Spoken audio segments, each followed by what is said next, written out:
And then Brianna, you can go ahead and get started whenever you're ready.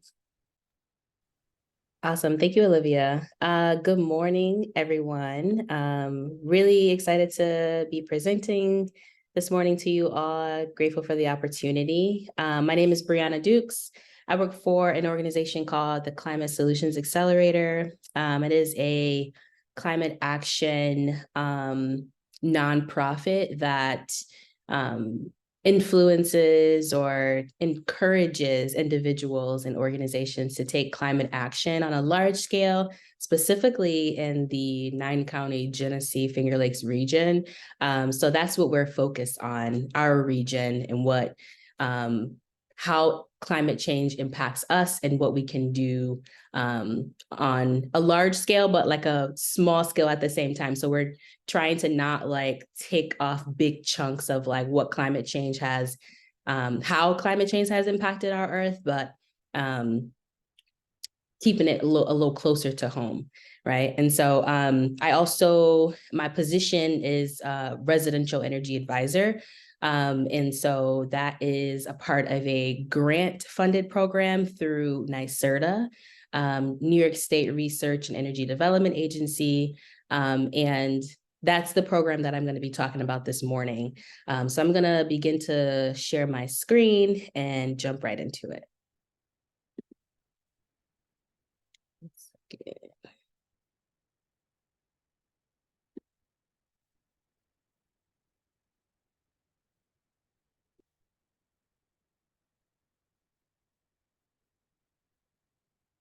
Hmm.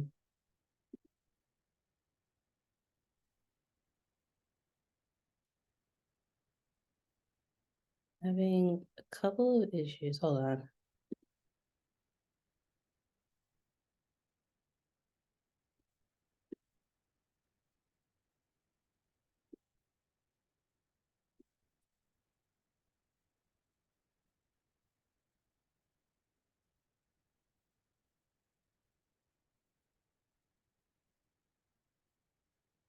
Give me a moment while I figure this out.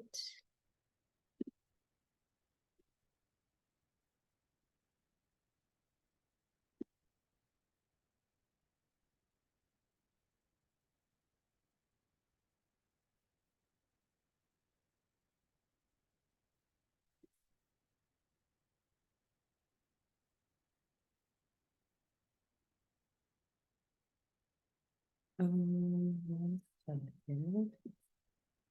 Okay. Can you all see the presentation? Yes, we can see it. Okay, awesome. All right. So like I mentioned, I work for the Climate Solutions Accelerator, and the Accelerator is the lead agency that has been tasked with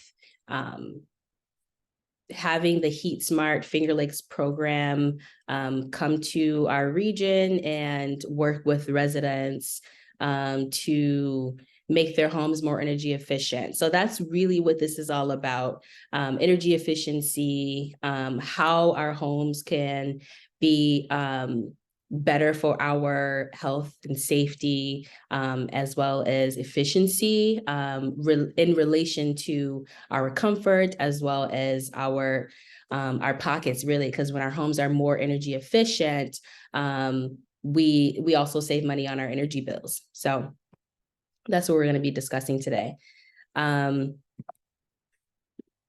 So to start with, this is just a basic definition of energy efficiency. It's essentially the use of less energy to perform the same task to produce the same result.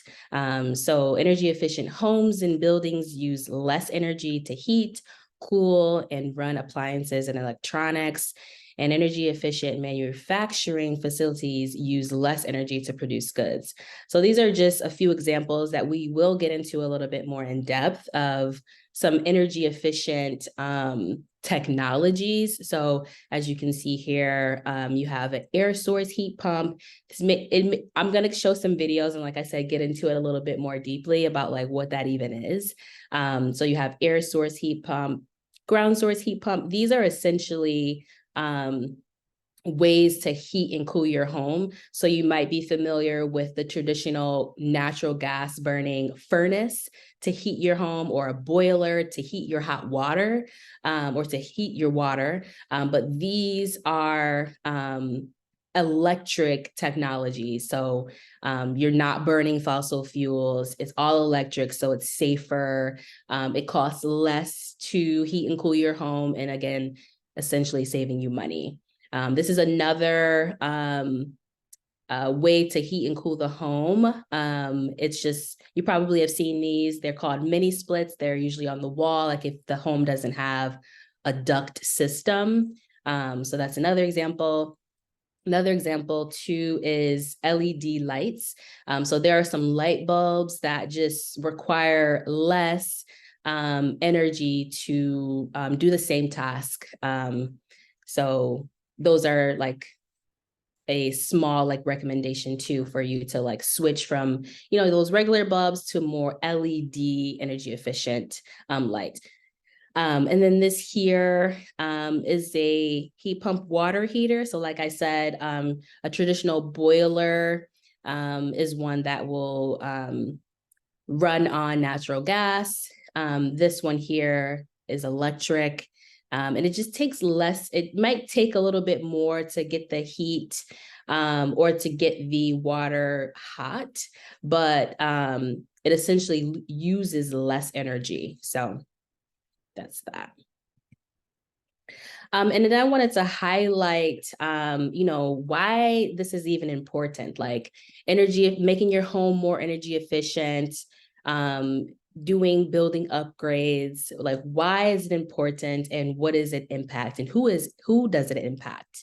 And so this is just a infographic of the different areas that are impacted by making your home more energy efficient. So as you can see here, we'll start at the top. It increases climate resiliency. So the fact of the matter is climate change is happening. It's been happening for a while. And we have to adapt to the changing of the climate in our environment as a result of climate change. So these building upgrades, the upgrades to your home and even your business that you may have, it helps to reduce greenhouse gas emissions. That is, you know, the biggest polluter that we're trying to combat in our atmosphere, right? It lessens reliance on fossil fuel equipment, and it enables families to maintain safe indoor temperatures during extreme weather. These building upgrades also help to improve health, comfort, and safety. You know, a lot of the homes, especially in the city of Rochester, are very old. And so when I work with individuals, I see or I hear things like there's mold and there's moisture, there's lead that's present, and that's very common and it's very unfortunate. But when you make certain changes to your home or upgrades, those are things that some of the grants that we offer can like address. And, you know, obviously, if you're not ingesting that mold and the lead, your indoor air quality is going to improve. Like, I'm sure a lot of you probably know that those things really impact your health. It may be a long-term thing, but for children specifically, you know, if they're exposed to those types of things, it's really detrimental to them. Like not over a long term, it could really impact them like in the now. It can also help to lower the risk of gas leaks or explosions, reduce ER visits and missed days of work and school related to asthma and other respiratory diseases, and it can improve your mental health. Another way these building upgrades impact communities, specifically underserved or marginalized communities, it increases affordability. I mentioned this a few times already, but like when you transition to more energy efficient technologies or just like building upgrades, you can reduce your energy bill because your appliances don't have to work as hard. Say, for example, you know, I get a lot of calls from individuals who are like, there's a lot of draftiness coming in from my windows or wherever. And oftentimes when that happens, you have to crank your heat up more in order to like warm the house and essentially increasing your energy bill. But when you address, you know, the draftiness of the windows, whether it's with completely, you know, replacing the windows or doing some weather stripping or some window sealing, that's gonna significantly reduce the moisture or the air seeping in or leaking out. And then you can have your heat or your, you know, AC at a more stable level, and you're not having to like bring it up and down so much, impacting your energy bill. It also strengthens the local economy by promoting women-owned and minority-owned businesses, because this transition to clean energy technologies is something that the federal government is really incentivized or really encouraged to do, because they understand more than ever the impact that climate change is having on all of our communities, right? And so there's lots of money coming down the pipeline to do these building upgrades, but there's also lots of jobs. And so if you're interested in any of these, if you're interested in this field, there's lots of jobs out there. I'm gonna plug that, you know, my organization is doing a climate summit this Friday and Saturday. And then on Saturday, there is a career fair. So if you're looking for an opportunity, and if you want to see what opportunities are available, Saturday afternoon. But yeah, lots of jobs, lots of job training available in this field. And that's big because, you know, marginalized communities have been historically, you know, left out of, you know, huge investments like this. And, you know, they're not able to take advantage of not just like the upgrades of, you know, their buildings, but also being able to be at the table to work in this field and, you know, increase their income for themselves and their families. And then lastly, you know, on the same lines of what I was just talking about, it promotes racial equity. You know, it ensures that these buildings and these homes that have been historically, you know, neglected from upgrades are not left out. So the program that I operate within, the Heat Smart program, our main goal is to work with marginalized communities. So making sure these older homes are, you know, being addressed. So we're doing some engagement and community outreach type initiatives to ensure that, you know, the folks that have been historically left out of the conversation and left out of like being able to take advantage of these resources are at the forefront, at the core of like the work that we're doing, because the fact of the matter is climate change impacts marginalized Black, Brown, elderly, children, impacts us more than any other demographic, right? However, we contribute to climate change the least. And that's just a disparity, obviously. And so this work is important for racial equity, for sure. So going back to the program itself, the Heat Smart program, and the kinds of things that we educate on, we educate folks on air source heat pumps, heat pump water heaters, solar, geothermal heat pumps, as well as EV charging. So this is just a picture right here of a geothermal heat pump, or sometimes also referred to as a ground source heat pump. And so essentially you're getting your warmth and your cooling from the ground. I'll show a video that, you know, will explain this a little bit better. But again, instead of your natural gas burning a furnace, you're getting your heat and your cooling from underneath the ground. And this works because there is a stable temperature all year round. I think it's about like 50 degrees. And so it's you have the ability to heat and cool your home because the temperature underground is very stable throughout the entire year. Even in, you know, obviously when the heat, the temperature changes, whether it's super cold or super hot, the temperature underground stays the same. I wanted to show this video. Mr. Heat Pump Goes to Washington. So this guy is trying to talk to some legislators about, you know, why heat pumps are important and why they should invest in more funding opportunities to allow folks to have heat pumps in their homes. So it's not that long of a video, so I'll just share it real quick.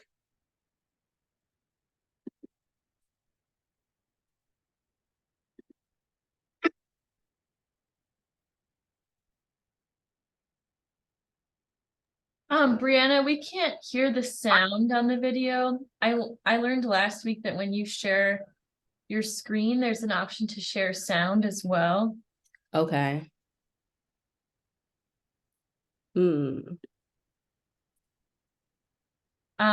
you hit the share screen button, it'll ask you if you'd like to share sound. You might have to stop sharing and then share again. I'm not sure. Okay, let me try that.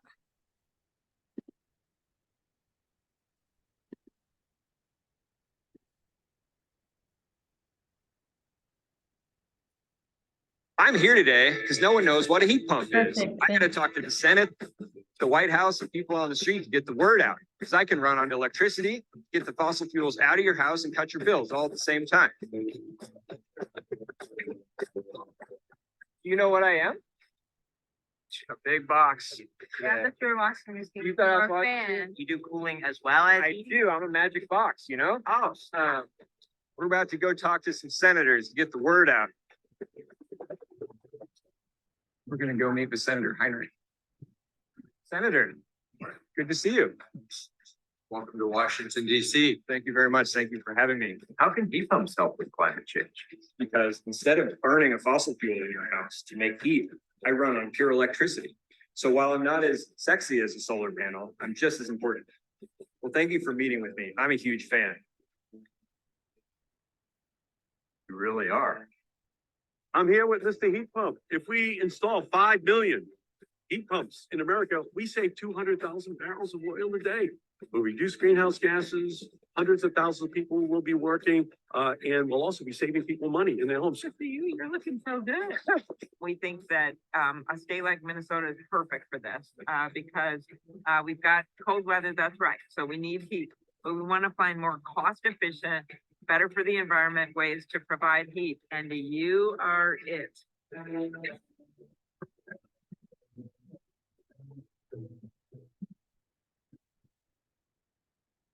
We're at the White House. We're gonna tell everyone about heat pumps. Well, what they do is that today, many houses use natural gas for heating.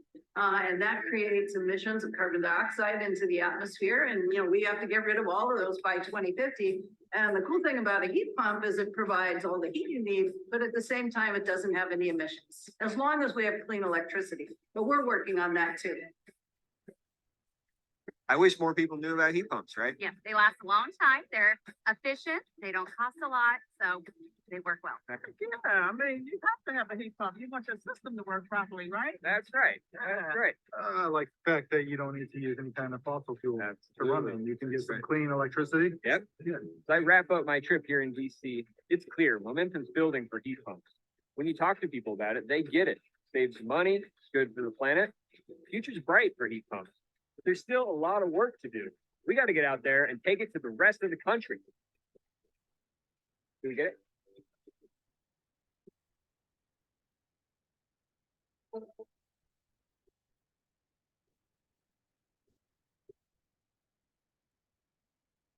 All right. So that was that. Hopefully explain a little bit more about how heat pumps, what a heat pump is and the benefits of a heat pump. And I wanted to highlight a couple of ways in which heat pumps work. So like you saw from the video or heard from the video, it doesn't create heat by burning fuel like a furnace or a boiler, but it moves heat from the outside or the ground to inside. So like I mentioned before, when you have the heat coming from the ground, it's just moving that heat. There's another heat pump called an air source heat pump. So literally you're just taking the air that's coming from outside and it's moving it into the home, and then it's sort of converting it into heat or cool air into the home. So during like the pumping process, it uses a compressor like a refrigerator to heat or cool the air. So really like a heat pump is like a refrigerator. So that is a refrigerator is a heat pump. So you might notice like in the back, obviously in the inside of the refrigerator, it's cold, you know what I'm saying? And then on the back of the refrigerator, you might notice that it's very hot. And so that's essentially what a heat pump is. And obviously they're electric, so it's not burning any fossil fuels, any harmful, chemicals or anything like that. And like I said, they're all electric, and, a lot of common concerns that we hear is, it may not work in cold climates, but that's completely false. They absolutely do work in cold climates. It just essentially removes the risk of fuel off gases like carbon monoxide. And it improves your air quality, improves the zone control with mini splits like the one that I showed you on the wall. And they're just overall more efficient. They can last between 15 to like 25 years, depending on the type that you get. And again, it saves you money on your gas bill, or your energy bill. So it's a win-win. So now I'm going to jump into the Heat Smart program itself, let you know how it works and the things that we offer. So I mentioned that my title is the Residential Energy Advisor, and I work with renters, homeowners, and affordable housing providers. And then we have another energy advisor. His name is Brett Peters. He is the Commercial Energy Advisor, and he serves mostly small businesses and nonprofits. He does work with some renters and homeowners as well, but his focus is commercial clients.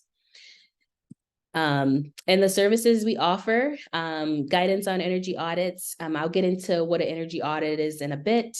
And then building envelopes. So like I mentioned, folks have complaints often about like draftiness by their windows. So a building envelope is basically like how airtight your building is. So we'll guide you on, that type of stuff, your heating and cooling system, and heat pump water heaters, referrals to vetted contractors, your HVAC contractors. We are doing some training currently on My Wayfinder. So if you're working with another organization and you mention you need some home improvement work or need a heat pump or something like that, we will be in that system very soon, and you can connect with us via My Wayfinder. We'll also connect you with NYSERDA grant funds, but other non-NYSERDA grant opportunities, because we do have partners that we work with that has some braided funding as well. We do various presentations at neighborhood and organizational meetings, tabling at various events that are happening this spring and summer coming up very soon. And then again, assisting with grant questions for businesses and municipalities. So in order to get started, you need to schedule an appointment with an advisor. So you would go either to our Heat Smart Finger Lakes website, or you can email us as well, but we prefer you go onto our site. There is a button that says enroll now.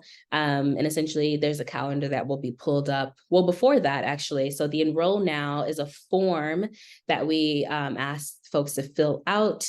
It's just some basic demographic information and some information that we ask about, what county you live in. So we can know whether it's rural area or urban area. And so we can also know what other funding opportunities are available in your area if we don't have everything that you're looking for. And then we ask some basic information about like your home, like what concerns do you have about your home? Like I said, whether it's heating or cooling, whether it's insulation, things like that. And then it will take you to a calendar where you can choose date and time that works for you to schedule an appointment with an energy advisor. We will also, after the appointment is confirmed, once we get on the phone with you, our biggest thing is helping you get started with an energy audit, a home energy audit. It's free for all New York State residents, but we like for you to start there because that's how you learn about what's going on with the home. A lot of times people, obviously you live in the home and you can feel when you have draftiness or, coldness or like heat escaping, like you feel what's going on in the home, but the home energy audit is going to give you a comprehensive assessment of like what's actually going on in the home and what you need to do in order to address those issues to fix, your heat or your cold air escaping the home, and things like that.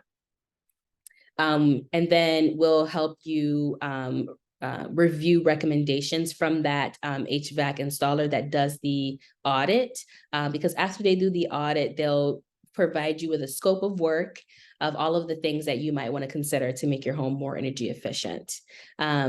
There are some pre-electrification things that may come up sometimes after the energy or during the energy audit. So the things like mold, asbestos, lead, or any other type of like safety concerns, those are things that do need to be addressed prior to getting those energy efficiency upgrades.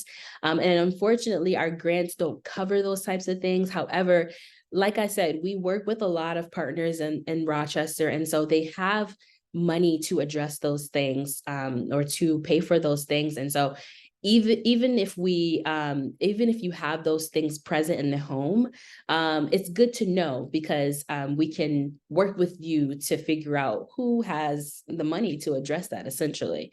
And so it may stall the process of getting those energy efficiency technology upgrades, but you're still addressing those issues because mold and asbestos and lead, those are very dire and detrimental. And so we still want to address those things, and we can. So I just wanted to point that out as well. I'm going to show you a video of like, what is this home energy audit in the first place that I'm talking about. So it'll give you a breakdown of like, what they do and things that, just the entire process essentially. Olivia, let me know if you can hear this. In any season, Yeah, we can hear it just fine. leaky home costs money. How do you stop it? It starts with a comprehensive home energy checkup. That's a series of tests and inspections to find out where your house could be more efficient. The end goal is to save energy, save money, and make your house more comfortable. Installing energy efficient lighting and appliances will help. So will creating a sealed barrier around your house, kind of like putting a blanket around the outside, minimizing the leaks. Upgrading your home to save energy can put anywhere from 5 to 30% of your energy bill back in your pocket. Okay, to get a thorough home energy checkup, you'll need some help from a professional. Look for a home energy technician called an auditor in your area. Now, in this cold weather evaluation, the auditor starts on the outside, looking for problems around walls, joints, and under the eaves. If there's not a tight fit, you're losing energy and money. Next, the technician might head up to your attic to check for leaks on the top of your home barrier. That trap door could be a culprit, letting cold air pass into the house. A big part of the checkup is determining how well the insulation insulates. Insulation should be correctly installed in between all areas of the house frame. That means it needs to be evenly applied and not just jammed into spaces. And of course, if the insulation has fallen down, it's not working. Your energy auditor will inspect the holes where electrical lines pass through. If they're not sealed, they're leaking. Then it's down to the basement. Your furnace and water heater could be wasting energy. The auditor will check to see how energy efficient the furnace is. Furnaces generally lose efficiency as they get older, and it could cost you more to keep yours running than to replace it with a new one. Maybe all you need is a new filter. Some people haven't changed their filter for months, even years. That gunk clogging the filter means your furnace has to work harder to heat your home. If the water heater is several years old, it may not be efficient. And if it isn't insulated, it's also losing energy. Now it's on to the ductwork. The technician will inspect connections to make sure they make a tight fit. They have to be sealed to keep the warm air going where it's supposed to go. The screwdriver can go in the hole. It means one thing for sure, money is going out. Now for the blower door test. The energy auditor will close all the windows and doors and anything else that lets outside air in. This special fan will depressurize the home. The idea is to suck air out of the house, allowing outside air to rush into the home through all those openings you didn't know about. Okay, so with the windows and doors closed and the fan running, leaks are easy to spot with an infrared camera. In winter, the auditor will scan the interior of the home looking for cold air rushing in. Here, the darker the color, the worse it is. These black spots mean one big air leak. It's an eye-opening experience. For this house, the recessed lighting fixtures are big problems. The auditor will also take a look at the kinds of light bulbs in those fixtures.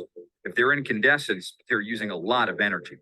Warm, compact fluorescents are an energy-saving alternative. So, the home energy assessment reveals ways that energy escapes your home, costing you money.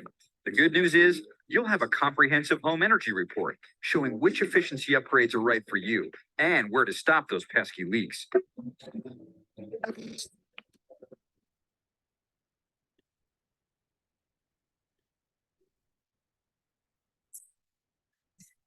In any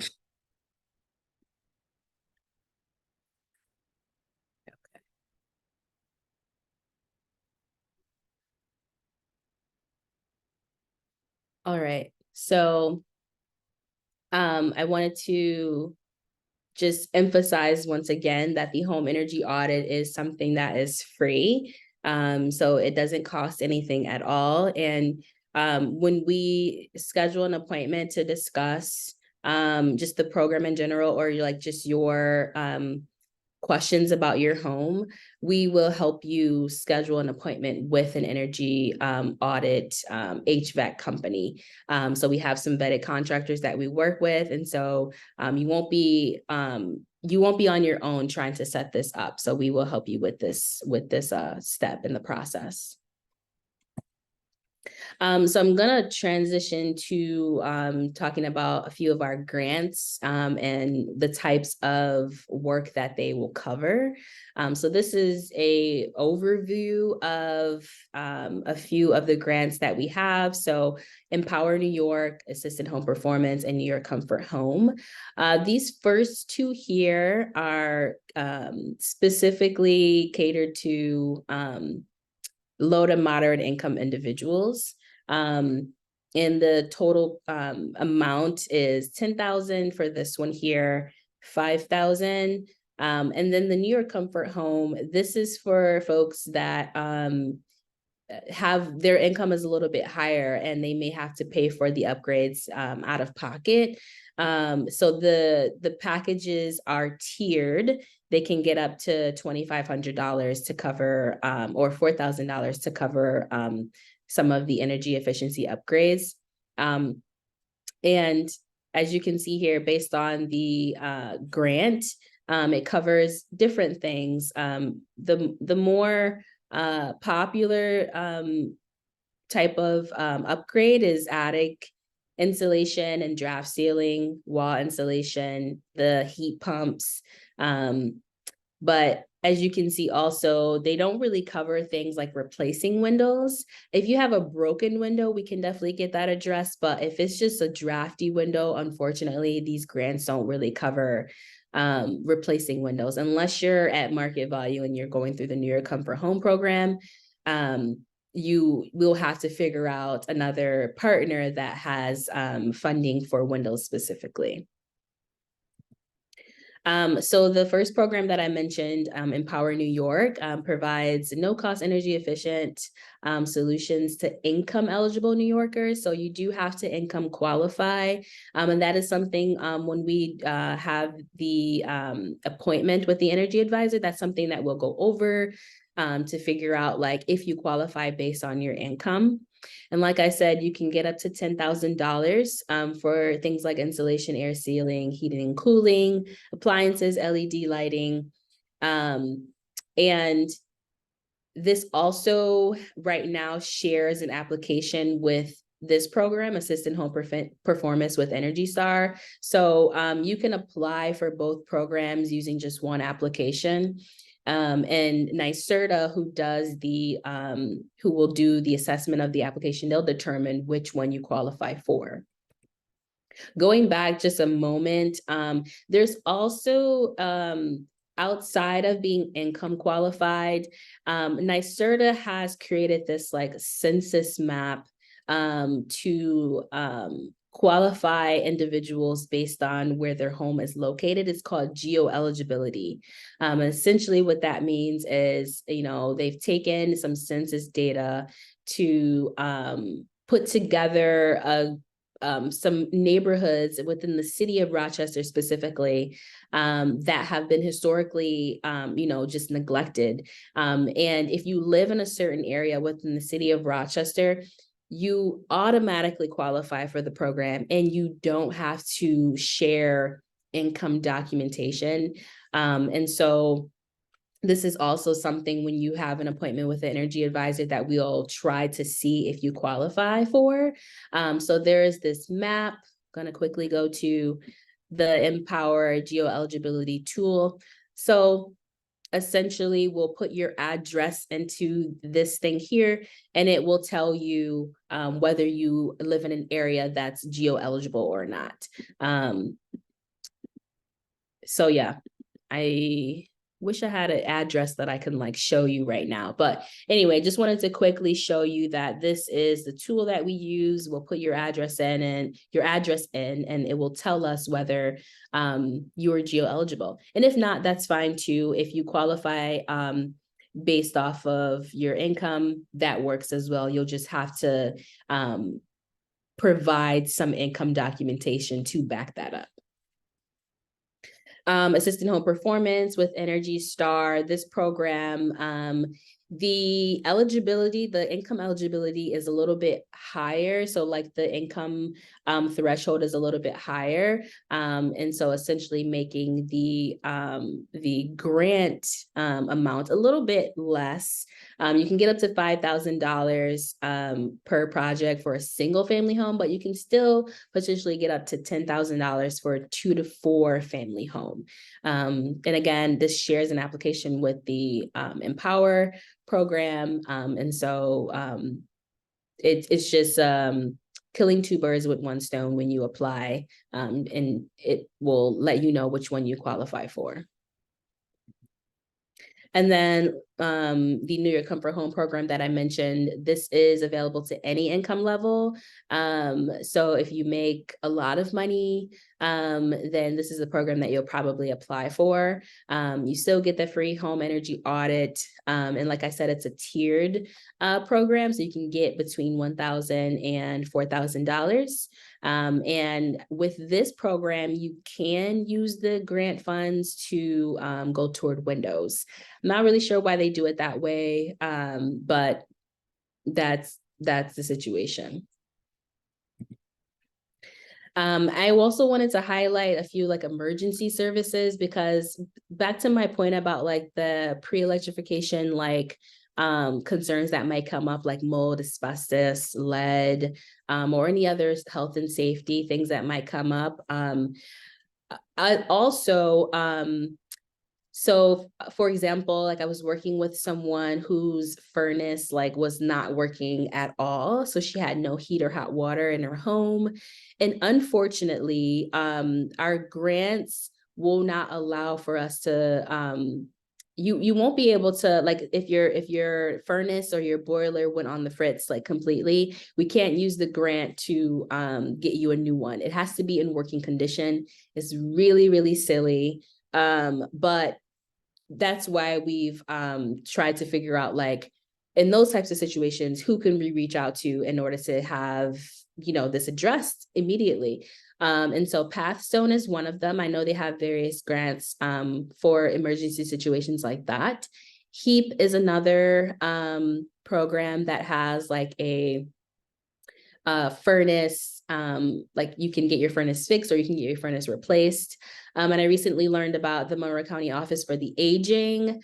The client that I was working with that had no heat or hot water, she was an elderly woman, and she got a furnace immediately, because I mean, no one should have to live with heat or hot water, but especially like those more, those individuals who are more like just in dire need, I guess, like the elderly and children, you definitely want to get those addressed like immediately. And so they got her a furnace ASAP. And so it was unfortunate that we couldn't help her, but there are other services out there. So that's just the point I'm trying to make, that like, if we are not able to help you, we're just not going to be like, okay, that's it. Like nothing we can do. We will try to still work with you and figure out like, who in the area can, assist you moving forward. And that's essentially all I have for you. This is my contact information, my email address, as well as my colleague. I can also share, or I'm sure Olivia can share my contact information as well as our website. If you do want to move forward with just learning about the program, or if you want to move forward, definitely that's something that we can move forward with. So yeah, that's essentially it. I wanted to leave a little bit of time for some questions if there are any.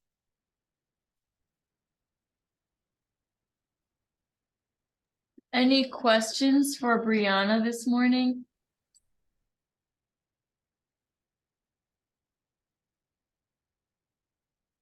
That was probably quite a bit of information. And yeah, so if you don't have any questions now, you can feel free to email me with questions. I'm not opposed to that at all.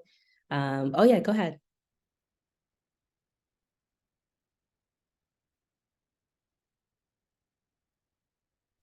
So I have a student in here. He would like to know, how has climate change affected marginalized communities and Black and Brown people more so than others? Yeah, well, I mean, I think it starts, first of all, from the historical sense. Like, just think of certain areas that are like, say, for example, the city of Rochester. I'm sure you probably noticed that, it's quite segregated. You have a concentration of Black and Brown people living in certain areas in the city. And that's by design. It's called redlining, it's called segregation, right? And so, you'll also notice where certain like landfills are. I was just talking to someone the other day. I went to high school it's called Dr. Freddie Thomas High School. It's on Scioto Street. It's now called the Learning Center. And literally right next door, you have that like landfill there, right?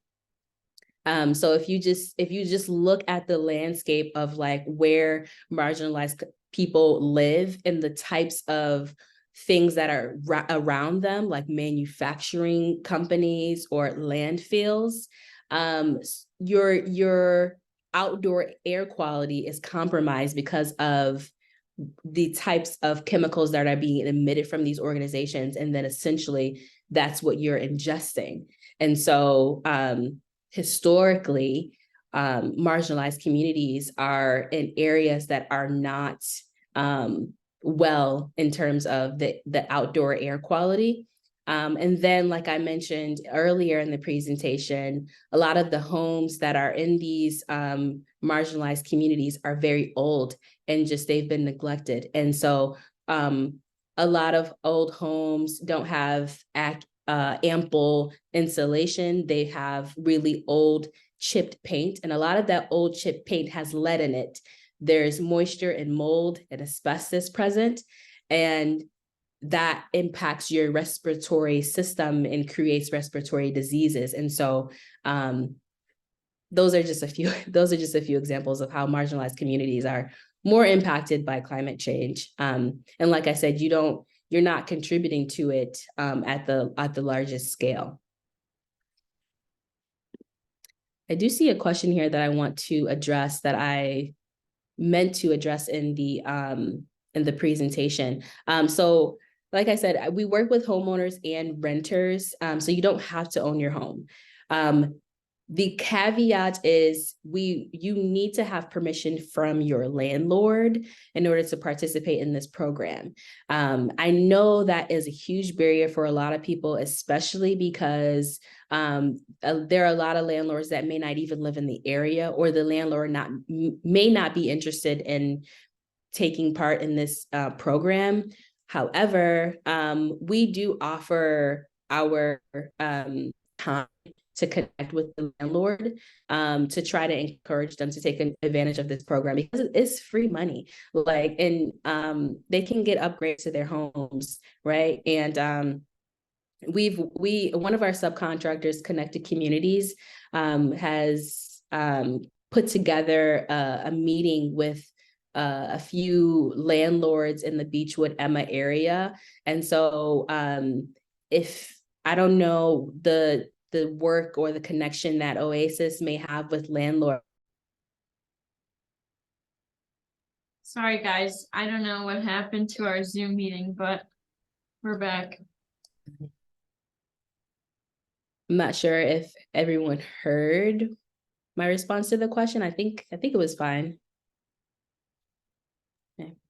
Kim, did you have another question for Brianna? No, we chatted about it. That was it. Does anyone else have any questions before we go ahead and wrap up this morning?